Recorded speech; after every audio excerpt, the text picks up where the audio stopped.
بسم اللہ الرحمن الرحیم۔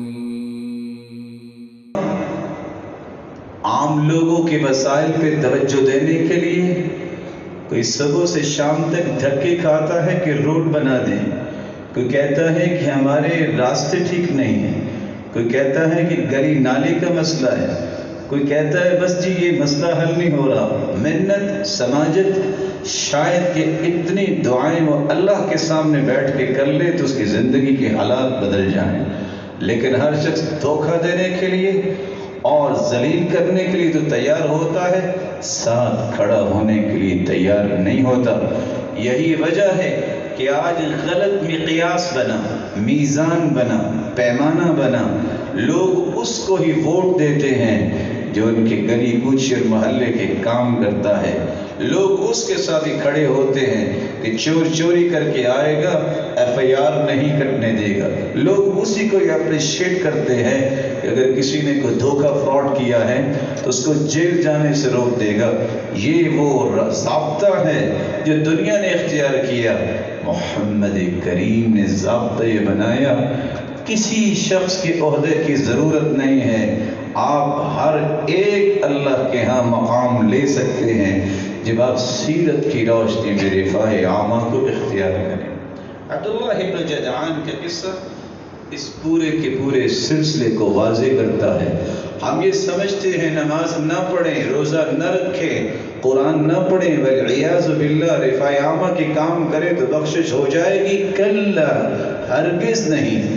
عبداللہ ابن جدعان جو مارکیٹ سے قرض اٹھاتا ہے، جب قرض زیادہ ہو گیا تو دوڑ جاتا ہے، جیسے آج کل بھی کچھ لوگ کرتے ہیں۔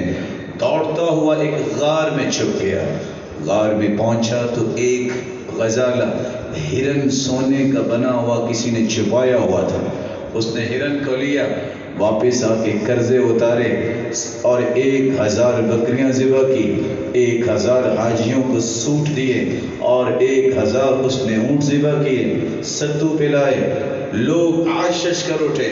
سید عائشہ رضی اللہ تعالی عنہ نے سوال کر دیا، اللہ کے رسول اتنے کام اس نے کیے، اس کی بھی بخشش نہیں ہوگی؟ سرور کائنات نے جواب دیا جو غور کرنے والا ہے، انه لم يقل يوما رب اغفر لي خطيئتي يوم الدين، اس نے ایک دن نہیں کہا میرے مالک مجھے معاف کر دینا، اللہ نے اس کے اونٹوں بکریوں کو تو نہیں دیکھنا، اس کی بخشش نہیں ہو۔ رفاع عامہ کا کام اگر آپ عبادت بنانا چاہتے ہیں، نماز کے ساتھ روزے کی پابندی، خیر اور قرآن کی پابندی، آپ جو بھی کام کریں گے وہ عبادت بن جائے گا۔ عبادت نہیں، نماز نہیں، توحید نہیں، دنیا جہان کو بلڈ کر لو، آپ کو کچھ فائدہ نہیں ہوگا۔ رسول اکرم صلی اللہ علیہ وسلم نے فیصلہ سنایا، اور بعض آثار میں تو آتا ہے وَلَا صَلَّى يَوْمًا، اس نے تو ایک دن نماز نہیں پڑھی تو اس کی یہ قربانیاں کیسے قبول ہوں؟ مَن لَمْ يُزَكِّ فَلَا صَلَاةَ لَهُ، جو زکوٰۃ نہیں دیتا اس کی نماز بھی نہیں ہوتی قبول۔ تو آئیے رسول اللہ صلی اللہ علیہ وسلم نے اپنی زندگی میں اس پہلو کو کس طرح روشن اور منور کیا۔ آپ صلی اللہ علیہ وسلم ان کاموں میں سب سے آگے تھے۔ سیدنا عثمان رضی اللہ تعالی عنہ فرماتے ہیں، وَكَانَ يَعُودُ مَرْضَانَا وَيَتَّبِعُ جَنَائِزَنَا وَيَغْزُو مَعَنَا وَيُوَاسِينَا بِالْقَلِيلِ وَالْكَثِيرِ۔ اللہ کے رسول ہم میں سے اگر کوئی بیمار ہوتا تو عیادت کرنے بھی آتے، ہم 5 سال تو عیادت نہیں کرتے، جب ووٹ سر پہ ہوتے ہیں تو پھر عیسائیوں کی بھی عیادت ہو رہی ہوتی ہے، پھر عیسائیوں کے بچوں کو بھی اٹھا اٹھا کے چومتے لوگ نظر آتے ہیں، صرف کس لیے؟ اس لیے کہ کل کو یہ مجھے ووٹ دے گا۔